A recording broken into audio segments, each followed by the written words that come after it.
भारत में संघ ने क्या किया है, संघ हमने क्या क्या किया, ये योगदान के संघ के उपलब्धि के सूची तो हम नहीं बनाएंगे,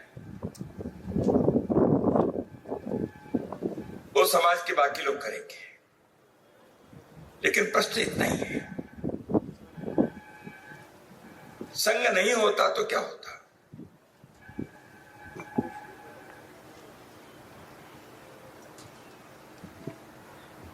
समाज के अंदर एक एकात्मता के, बंधुता की भावना को जागृत करने का कार्य संघ ने किया। देश के विभिन्न भागों में कई बार जाति के नाम पर, भाषा के नाम पर झगड़े हुए। संघ के स्वयंसेवक वहां अपनी राष्ट्रीय भूमिका को निभाते हुए, हम सब एक है, हिंदव सोदरा सर्वे न हिंदु पतितो भवेत्, ऊंच नीच, अगड़ा पिछड़ा, स्पृश्य अस्पृश्य, छुआछूत, इस भावना को दूर करने के लिए संघ के स्वयंसेवक अहर्निशि कार्य किए और करते रहेंगे।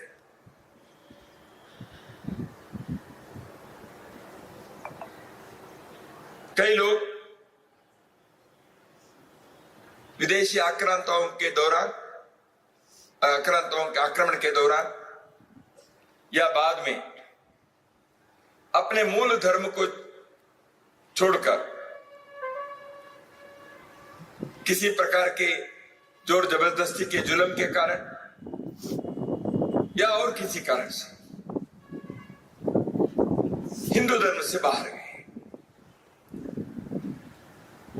विदेशी मतावलंबी बने। ऐसे लोगों को वापस लाना संघ के स्वयंसेवक जो वापस आना चाहते हैं उनके लिए प्रयत्न किया। लेकिन हिंदू समाज में ही कुछ धार्मिक क्षेत्र के लोगों को लगता था जो एक बार वापस बाहर गए उनको वापस लाना संभव नहीं।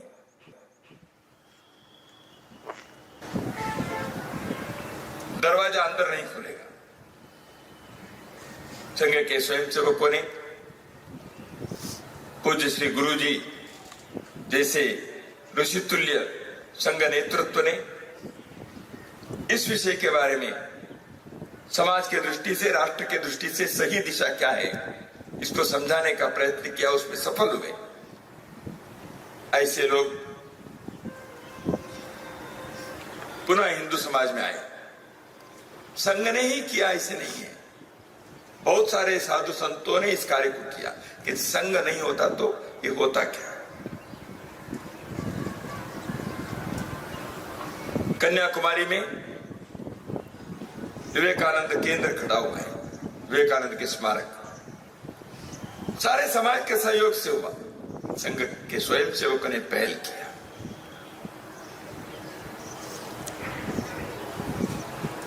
अयोध्या में भव्य राम मंदिर का निर्माण हुआ है। हम नहीं कहेंगे संघ ने किया, सारे हिंदू समाज ने किया। तो संघ नहीं होता तो यह संपन्न होता क्या? इसलिए राष्ट्रीय स्वयंसेवक संघ के स्वयंसेवकों ने अपने इस समाज के अंदर के अंतःसत्व को जागृत किया। यहाँ के समाज के कुंडलिनी शक्ति को जागृत करने का कार्य पिछले 100 वर्षों से राष्ट्रीय स्वयंसेवक संघ ने बिना थके, बिना रुके, बिना झुके करते आया है। वही कुंडलिनी शक्ति, वही समाज के अंतःशक्ति आने वाले वर्षों में भी भारत को विश्व में सिरमौर बनाने के लिए, विश्व वंद्य बनाने के लिए आवश्यक है। भारत के वर्तमान समस्याओं को दूर करने के लिए वही संगठित शक्ति, वही विचार, वही आदर्श यह आवश्यक है। तो इसलिए कार्य संपन्न हो गया ऐसे नहीं है। 100 वर्ष की यात्रा हो गई या कुछ 4 काम सामने दिखते हैं, इसलिए कार्य पूरा नहीं हुआ। भारत के प्रत्येक व्यक्ति के अंदर उस दैवी भाव को जागृत किए बिना, भारत को विश्व के राष्ट्र मालिका में प्रथम स्थान पर लाए बिना, यहाँ के प्रत्येक व्यक्ति को मैं हिंदू हूं इसका गर्व हुए बिना, यहाँ के सामान्य व्यक्ति के जीवन सुख और आनंद से जीने के एक पर्व आने के बिना आए बिना, यहाँ के व्यक्ति के जीवन के आवश्यक सब प्रकार के जो जरूरतें हैं वो प्रत्येक व्यक्ति को मिले बिना यह कार्य पूर्ण नहीं होता। अपने समाज के प्रत्येक व्यक्ति को सम्मान, समानता और सुरक्षा मिलनी चाहिए।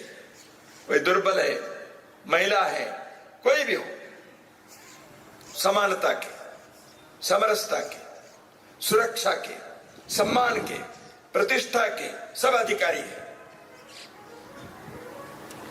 सबको प्राप्त होना चाहिए। तो इसलिए संघ का कार्य 100 वर्ष पूर्ण होने के पश्चात भी पंच परिवर्तन के विषय को लेकर आगे बढ़ेगा।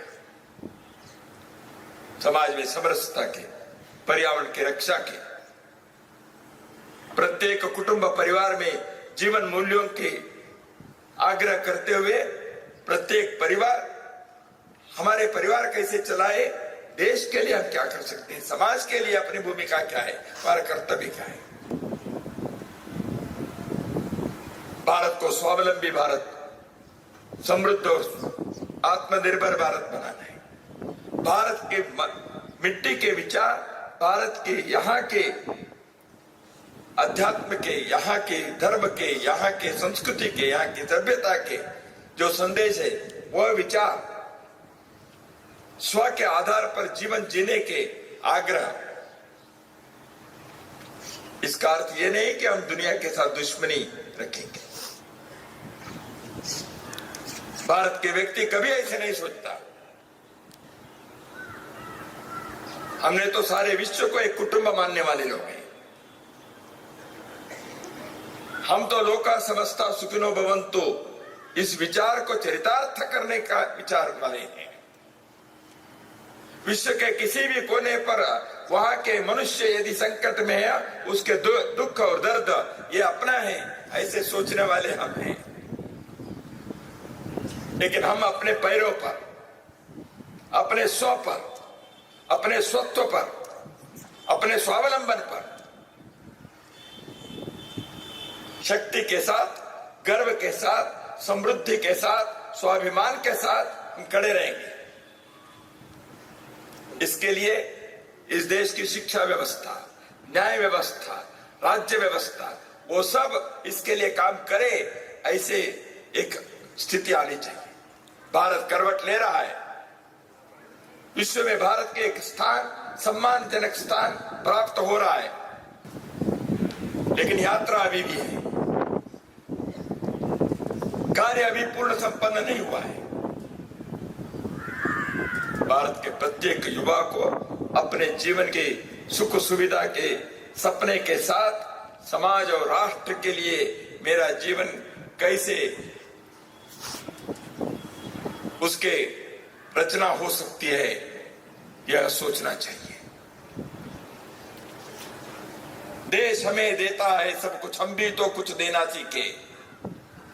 इस प्रकार के विचार को लेकर अपने जीवन के रचना करने वाले नौजवानों की तादाद इस देश के अंदर खड़ा होनी चाहिए। इसलिए राष्ट्रीय स्वयंसेवक संघ एक समन्वय के मार्ग पर, राष्ट्रीय स्वयंसेवक संघ राष्ट्र के सुरक्षा के प्रहरी बनकर, समरसता के आग्रही बनकर, समृद्धि और स्वाभिमान के स्वागत करने वाले बनकर, देश के अंदर के अंतःसत्व को जागृत करने वाले शक्ति बनकर राष्ट्र की सेवा करने के लिए राष्ट्राय स्वाहा इदम राष्ट्राय न मम, इस उद्गार के साथ संघ के यह कार्य आगे बढ़ता जाएगा। बंधुओं, राष्ट्रीय स्वयंसेवक संघ देश के अंदर कई प्रकार की जो क्रांति हुई है, क्षीर क्रांति हो गई, हरित क्रांति हो गई, वो क्रांति हो गई, एक क्रांति हो गई। देश के अंदर एक धर्म के, आध्यात्म की क्रांति होनी चाहिए। देश के अंदर एक कर्मण्यता की क्रांति होनी चाहिए। देश के अंदर एक चरित्र की क्रांति होनी चाहिए। देश के अंदर एक भारत भक्ति के नया आंदोलन प्रारंभ होकर इस देश को आप्लावित करते हुए भारत को विश्व वंद्य बनाए। भारत के प्रत्येक व्यक्ति, मैं इस देश में, इस भूमि में जन्मा, मेरे जीवन सार्थक हुआ। मैं इस देश के अंदर जन्म लिया, मैंने देश के लिए कुछ किया। मैं इस देश के अंदर जन्मा, मेरे जीवन सुख और आनंद से जीने का अवसर मुझे प्राप्त हुआ। ऐसे एक सार्थकता के भाव से यहाँ जीने वाले समाज का निर्माण करना हम सबका कर्तव्य है। राष्ट्रीय स्वयंसेवक संघ नित्य के शाखा से, व्यक्ति निर्माण से राष्ट्र के निर्माण करने के जो एक यज्ञ को 100 वर्ष से चलाया है, वह यज्ञ अखंड चलता रहेगा, ताकि हम सभी भारत माँ के संतान के नाते हम अपना कर्तव्य करते हुए जीवन को सार्थक बनाते आगे बढ़े।